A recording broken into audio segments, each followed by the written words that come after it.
श्रावण महीने की नवमी तिथि। कौन सी तिथि? नवमी। चाहे शुक्ल पक्ष की हो चाहे कृष्ण पक्ष की। 7 दुर्वा। कितनी दुर्वा? 7 दुर्वा अशोक सुंदरी वाली जगह पर चढ़ाकर, शंकर भगवान के ऊपर चढ़ाकर, गणेश जी के चरणारविंद को लगाकर उसको लेकर आना है। हाटकेश्वर महादेव का स्मरण कर। कौन से महादेव? हाटकेश्वर महादेव। उसको लेकर आइए। उदर में, पेट में रोग हो, बीमारी हो, बहुत ज्यादा तकलीफ हो रही हो, शरीर के अंतर्गत एसिडिटी रहती हो या पेट के अंतर्गत कोई ना कोई बीमारी बनी ही रहती हो, उसको भादों के महीने में, कौन से महीने में? भादों के महीने में किसी भी दिन सुबह के समय जब आप वो दुर्वा लेकर आए, 5 दिन, 6 दिन, 7 दिन में एक एक कर कर खाली पेट उसको चबा चबा कर खा लो और पानी पी लीजिए। करना पड़ेगा श्रावण महीने में, खाना पड़ेगी भादों में। चतुर्मास में चारों महीनों का बड़ा बड़ा महत्व है। कभी आपको एक स्मरण रहा हो कि जिस नारी के, स्त्री के रजोधर्म से जुड़ी हुई या पुरुष वर्ग में भी कहीं ना कहीं किसी ना किसी रूप में इस उदर से लेकर एड़ी तक के बीच में जो भी तकलीफें होती हैं उससे जुड़ी हुए के लिए भी सावन के महीने में एक प्रयोग आता है। उसको कर लेने से संपूर्ण जीवन समय में ये नाभि कोश से लेकर एड़ी तक के बीच में कभी तकलीफ हो ही नहीं। और वो जल शंकर भगवान को शूलपाणेश्वर महादेव के नाम से चढ़ाया गया। कौन से महादेव के नाम से? शूलपाणेश्वर महादेव। शूलपाणेश्वर उसका भी स्थान है कि वो जल कहां चढ़ता है।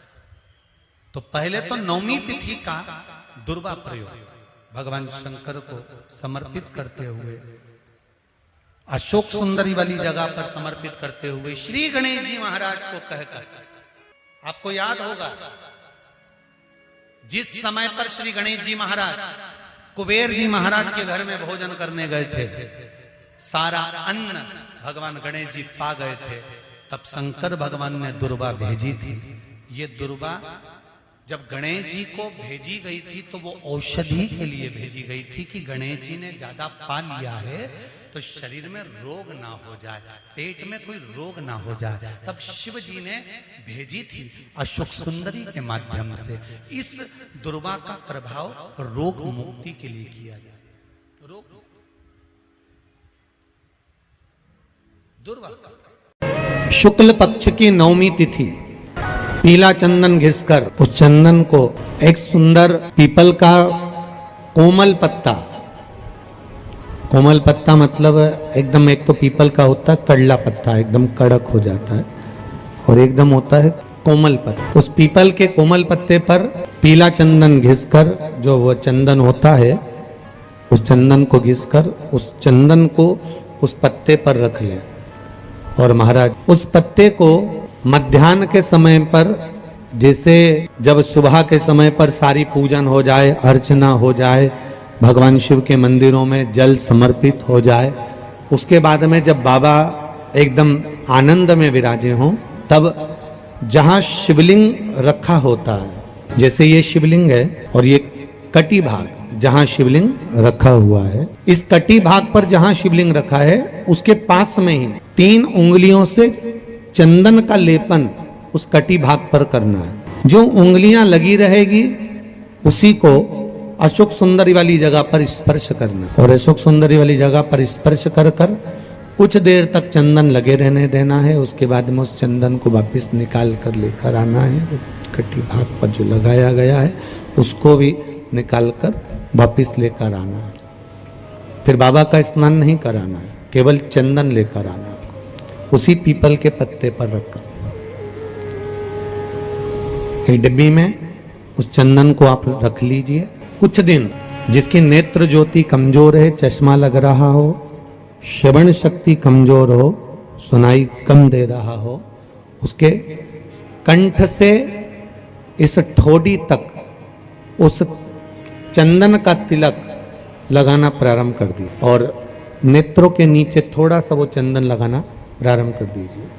लगभग 20 से 22 दिन तक आप उसका प्रयोग करिए और एक रुद्राक्ष का जल शिव को समर्पित कर कर उस जल का आचमन करना प्रारंभ कर लीजिए।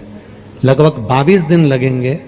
धीरे धीरे फिर जाकर डॉक्टर को जांच करा लेना, नेत्र की ज्योति बढ़ना प्रारंभ हो गई है। पर विश्वास के साथ के महीने का नियम, 2 लोटे जल लेकर देवाधिदेव महादेव के सामने जाइए। यहाँ अशोक सुंदरी वाली जगह से दोनों धार एक साथ चढ़ाना प्रारंभ करिए और करते करते वो धार शंकर भगवान के शिवलिंग पर ले जाकर छोड़ दीजिए। ये सावन के महीने के अगर आपने मात्र 7 दिन भी लगातार अगर ये धार आपने चढ़ा ली है तो देवाधिदेव महादेव की कृपा से 3-4 महीने में सूचना आपको प्राप्त हो ही जाती है। जिसके घर में संपदा की कमी होती है, जिसके घर में कर्जा बढ़ जाता है, लक्ष्मी नहीं आती, बहुत टेंशन की जिंदगी जीता है मनुष्य, व्यापार चल नहीं रहा, बहुत तकलीफ का जीवन चल रहा होता है, तो आज भी नियम है महाराज कि सोमवार, शुक्रवार, ये 2 वार ऐसे हैं। इन 2 वार को यदि कटोरी में थोड़ा सा शहद रखकर, मधु रखकर यदि लक्ष्मी जी का स्मरण किया जाए और माता लक्ष्मी जी का स्मरण कर कर एक लाल पुष्प उस कटोरी के सम्मुख में माता लक्ष्मी का नाम लेकर रखा जाए और बाद में वही शहद, वही मधु और वही पुष्प सोमवार का दिन और शुक्रवार के दिन लक्ष्मी का पूजन कर कर, स्मरण कर कर, दूसरे दिन शुक्रवार के दिन पूजन करें, शनिवार के दिन उस मधु का, उस पुष्प का विसर्जन करें, सोमवार के दिन पूजन करें लक्ष्मी जी का स्मरण कर कर और मंगलवार के दिन अगर विसर्जन करें।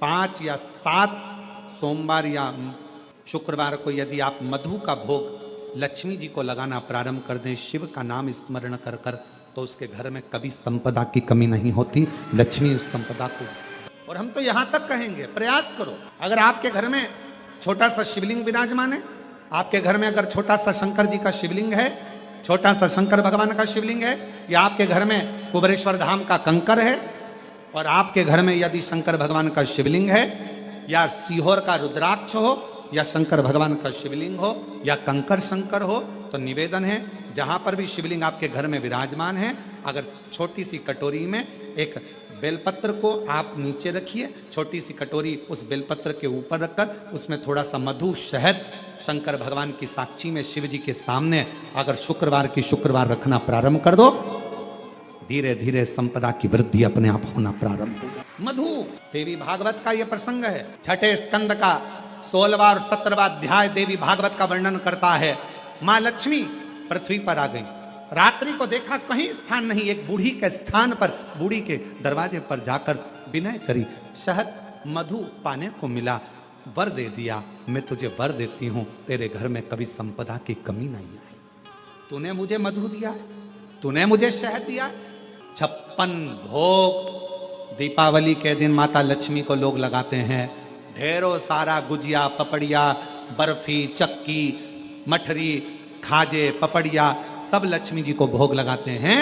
पर यदि एक पान के पत्ते पर भी एक बूंद अगर शहद का दीपावली के दिन अगर रात्रि को भी लक्ष्मी को भोग लगा दिया जाए तो कभी संपदा कम नहीं। एक बूंद मधु का, शहद का यदि सामने रखा जाए, लक्ष्मी जी के भोग लगाया जाए, तो संपदा की कमी। में से कितने लोग हैं जो नर्मदा नहाए, आप में से कितने लोग हैं जो गंगा नहाए, आप में से कितने लोग हैं सरयू नहाए, कहीं ना कहीं किसी पवित्र नदी में आप लोगों ने स्नान जरूर करा होगा। बोलो करा कि नहीं करा? जितने लोग कथा सुन रहे हैं उनने भी करा होगा, जितने फेसबुक पर सुन रहे हैं उनने भी करा होगा, किसी ना किसी पवित्र नदी में आपने, हमने, सबने स्नान करा होगा। अब स्नान तो हम कर लिए, उस गंगा नदी में हम नहाए, तो गंगा नदी में हमने स्नान करा और स्नान कर कर बाहर निकले तो हमको 1.25 लाख बार स्नान का पुण्य मिल जाए। उसके लिए क्या करना पड़ेगा? एक डुबकी लगाए हो मारा और कह रहे हो कि 1.25 लाख डुबकी का फल चाहिए, तो क्या करोगे?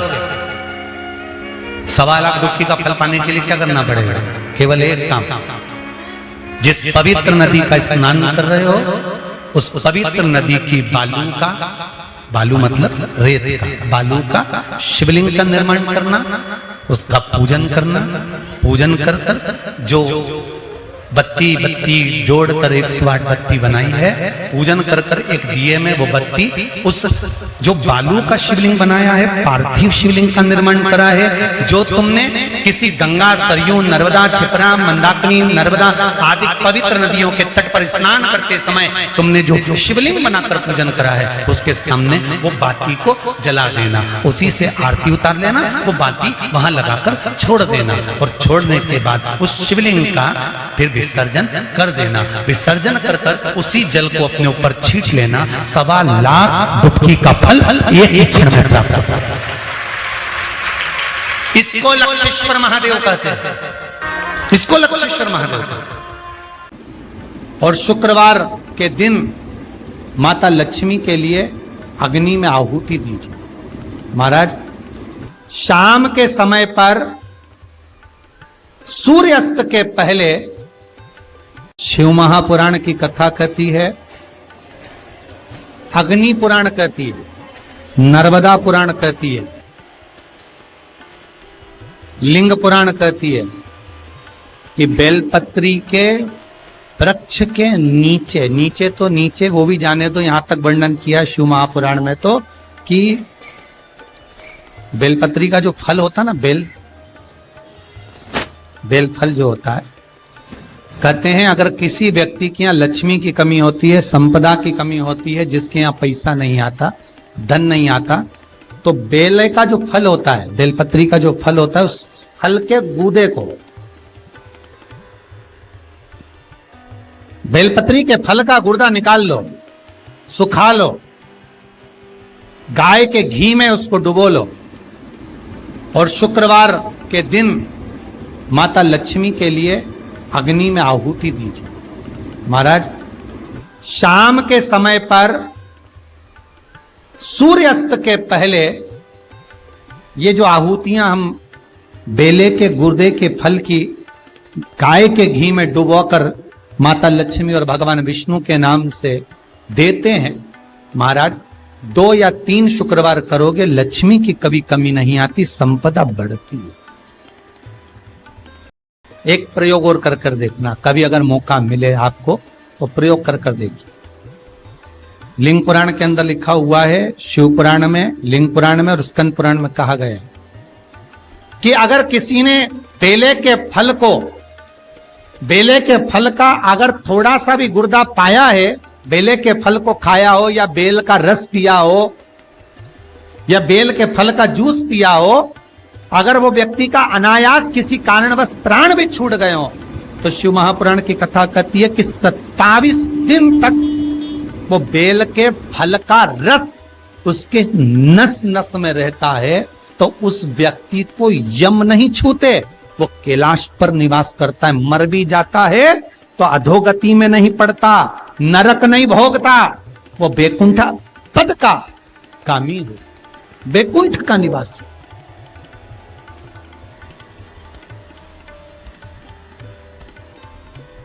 वैकुंठ का निवास।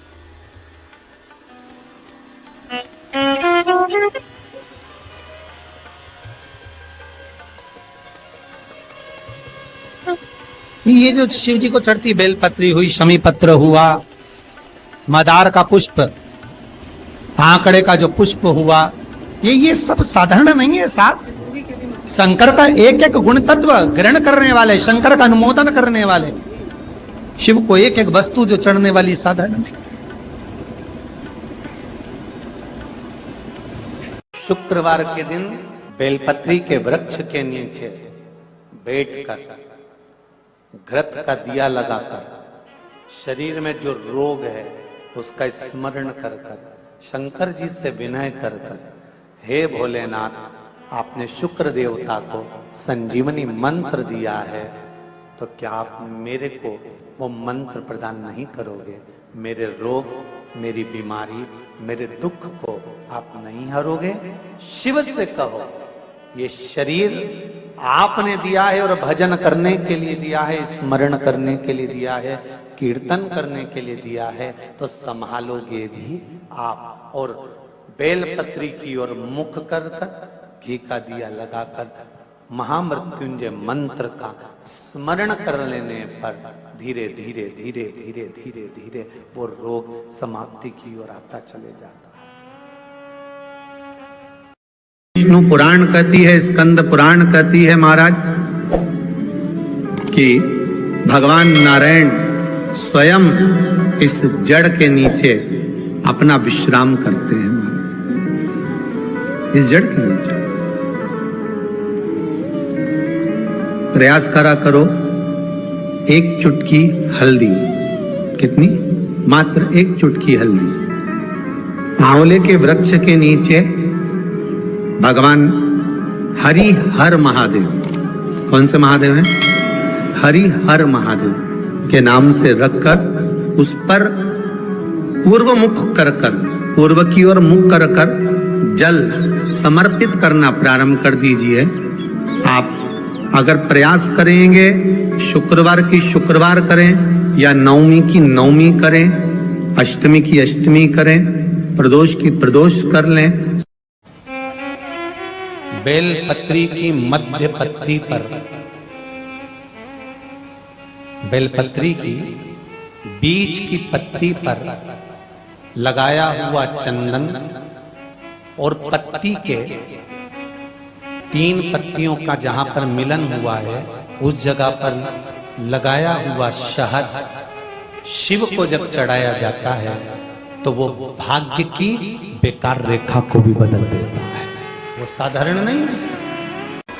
वो बहन जी बोली 97 लाख का कर्जा चूका गुरुजी केवल दीप लगाने से शिव को, और आपने जो दीप बताया था और वो दीप की गणना आज फिर कर रहा हूं इस व्यासपीठ से, फिर बाबा के धाम से।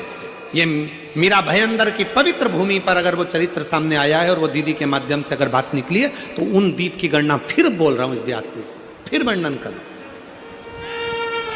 जो आपने दीप बताया था उस दीप के प्रभाव से आज हमारा 97 लाख का कर्जा बाबा ने 3 महीने में चुकाया। कैसे व्यवस्था करी, क्या व्यवस्था करी, ये वही जानता। वो 2 दीप आज अगर कथा निकली है ज्वालासुर की तो अपने भीतर वो 2 दीप का महत्व अपने अंदर उतार कर रखी है। वो 2 दीप साधारण नहीं है जो हमने पहले 7 साल पहले भी कथा के माध्यम से बताया था। यदि आप लोग YouTube पर कथा सुनते होंगे, जब व्यक्ति हताश हो जाता है, कर्जे में लगा लूम हो जाता है, बहुत दुखी हो जाता है, कुछ भी नहीं रहता, फैक्ट्री नहीं चलती, व्यापार नहीं चलता, कोई काम नहीं चलता, ना कोई व्यापार चल पाता है, टूटकर आखिरी में सोचता है अब बच्चों का भरण पोषण कहाँ से करूं, परिवार को कैसे पालूं, मर जाऊं तो अच्छा है। मेरा उन लोगों से निवेदन है, मरना किसी चीज का हल नहीं, उसकी कृपा होना चाहिए, उसकी दया होना चाहिए, किसी दूसरे की सामर्थ्यता नहीं। केवल देवता देंगे पल्ला झाड़ कर और मेरा कुबेर भंडारी देगा छप्पर झाड़ कर, और वो देता है, साधारणता में नहीं देता, थोड़ा बहुत तो देता ही नहीं है। पूरी कथा को देखिए, 10 साल 20 साल 30 साल की कथा निकाल कर देखिए, पूरी कथा की वीडियो आप निकालिए, हर वीडियो में आप देखोगे भगवान ने जिसकी भी गोदी में बच्चा दिया, एक एक तो कम दिया, 2 ज्यादा दिया, क्योंकि उसकी रीति है, देता छप्पड़ फाड़ के। मैं ज्वालासुर को समाप्त नहीं, इसकी बैलेंसिंग करूंगा और ये ज्योति के रूप में रहेगा। मां शक्ति के पास में भी ज्योति के रूप में, शिव के पास में भी ज्योति के रूप में। इसलिए जब तुम संपूर्ण तरह से हार जाओ, लगे अब कुछ भी नहीं अपने पास में, एकदम खाली हो गए, कुछ भी नहीं बचा, तब बेलपत्र के वृक्ष के नीचे शंकर जी के मंदिर के सम्मुख में 2 दीप लगाना प्रारंभ कर दीजिए। एक लंबी बाती का दीप, एक गोल बाती का दीप, एक शक्ति का, एक शिव का, दोनों दीप घी के दोनों सामने रखो, बाबा को प्रार्थना करो। शिव मंदिर में लगाने के बाद फिर बेलपत्री के वृक्ष के नीचे जाओ। उस बेलपत्री के वृक्ष के नीचे जाना जिसकी छांव तुम्हारे ऊपर पड़े, पौधा नहीं, पौधे की छांव नहीं आ पाती अपने ऊपर, पौधा छोटा सा रहता तो उसकी छांव नहीं आती। बेलपत्र के वृक्ष की छांव में बैठकर 2 दीप लगाओ जिसकी छांव है। 2 महीना नियम ले लो, शाम के समय पर दिन भर मेहनत करूंगा, परिश्रम करूंगा, अपने व्यापार को बढ़ाऊंगा, कर्म करूंगा, मेहनत करूंगा, और शाम को प्रदोष काल में मेरे घर का कोई भी व्यक्ति जाएगा, शिव मंदिर में 2 दीप और बेलपत्र के वृक्ष के नीचे 2 दीप लगाएगा। 2 महीना इंतजार करना, मेरा बाबा हाथ पकड़कर तुम्हें ऐसा दौड़ाएगा कि शिव अपने आप करुणा करने लगेगा। छोड़ता नहीं है शिव। दुनिया में एक दोस्त ऐसा है मेरा देव अधिदेव महादेव, दुनिया में एक मित्र ऐसे हैं मेरे शंकर भगवान, जिन्होंने शंकर को अपना सर्वस्व मान लिया।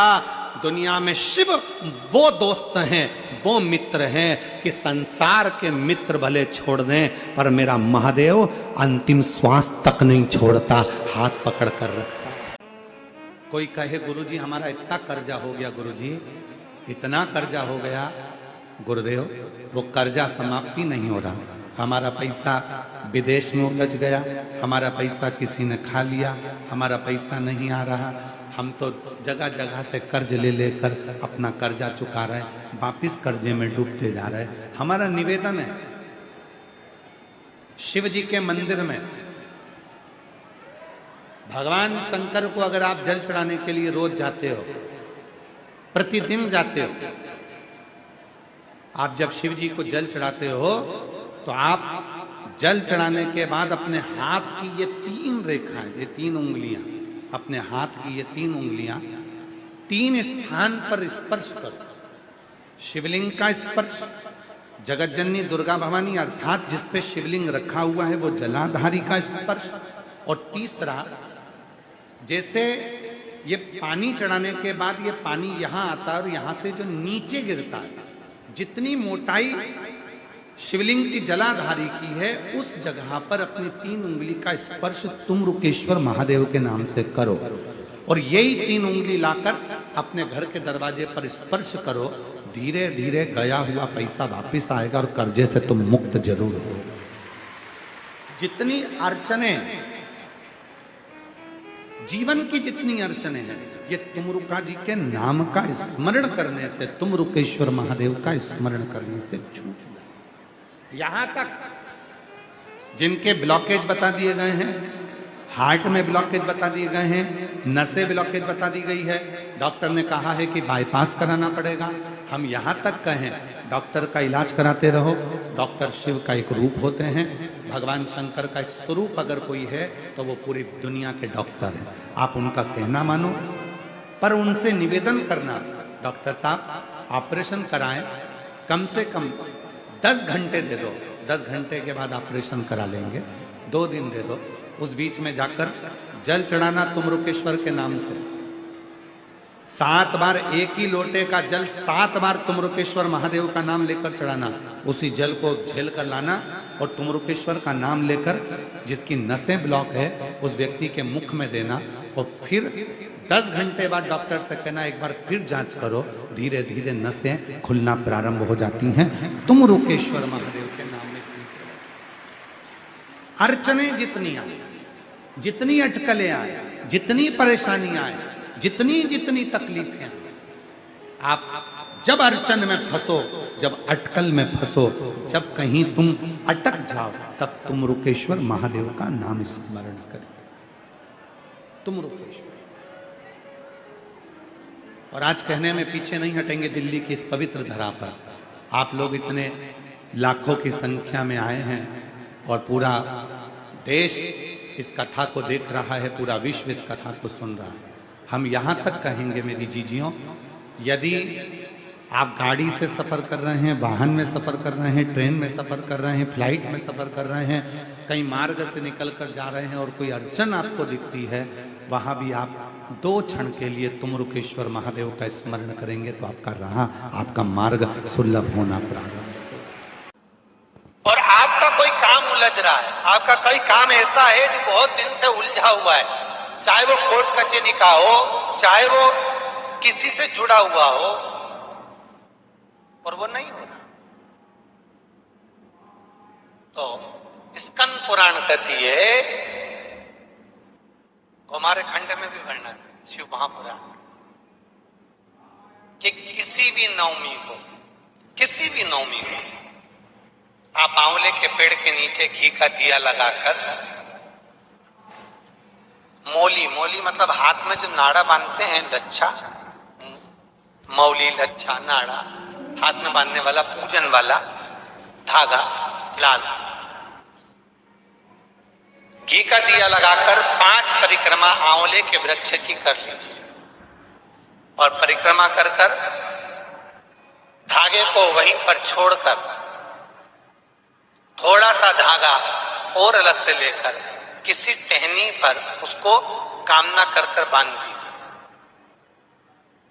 महाराज 10वीं तिथि को, 9वीं को तो ये करोगे, 10वीं को वापिस जाकर आंवले के पेड़ के नीचे घी का दिया लगाइए और जो धागे की आपने टहनी पर जो धागा बांधा है उसको खोल कर ले आइए, अपने हाथ पर बांधकर उसी धागे को पहनकर अपने काम के लिए निकल जाइए, आपको सफलता प्राप्त हो जाएगी। स्कंद पुराण में आंवले के वृक्ष का बड़ा महत्व है। महाराज वृक्ष में जो गोंद लगती है वो ब्राह्मण हत्या का निश्चय है। पृथ्वी पर जो वृक्ष लगते हैं और वृक्ष में जो गोंद लगती है वो ब्राह्मण हत्या का अंश है। बंजर भूमि ब्राह्मण हत्या का अंश है। इसलिए हमारे यहाँ शास्त्र कहता है तुम्हारे बहू का अगर जापा होए, बहू की डिलीवरी होए, बहू को संतान होए तो खूब घी में गोंद तल तल कर खिलाओ। पर जन्माष्टमी, रामनवमी पर भगवान का प्रसाद तैयार करो तो उसमें गोंद मत डालना, क्योंकि उसमें ब्राह्मण हत्या का अंश रहता है। भगवान के प्रसाद में गोंद नहीं आना चाहिए।